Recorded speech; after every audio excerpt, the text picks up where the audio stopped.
Action king Arjun ఒకప్పటి block buster hits ఇచ్చిన hero. దక్షిణాది అన్ని భాషల్లో సినిమాలు చేసి ఎంతో మంది అభిమానాన్ని సొంతం చేసుకున్న హీరో అర్జున్. తను ఏ పాత్ర చేసినా సులువుగా ఆ పాత్రలో ఒదిగిపోతాడు అని చెప్పడంలో ఎటువంటి సందేహం అవసరం లేదు.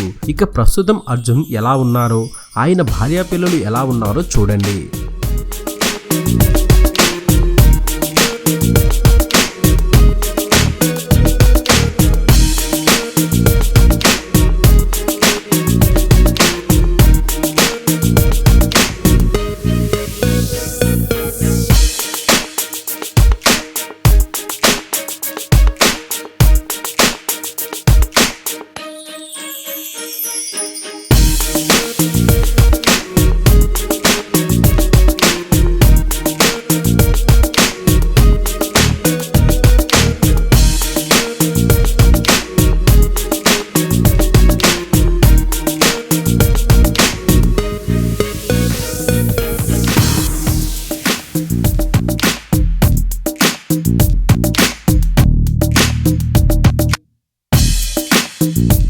ఇది బులెటిన్. మరొక తాజా బులెటిన్ తో మీ ముందుకు వచ్చేస్తాను. అనుక్షణం మనకు మూవీ అప్డేట్స్ అందిస్తున్నాం మన ఎస్వీఆర్ మీడియా యూట్యూబ్ ఛానల్ ని సబ్స్క్రైబ్ చేయండి, మమ్మల్ని ఆశీర్వదించండి. Please subscribe and thank you.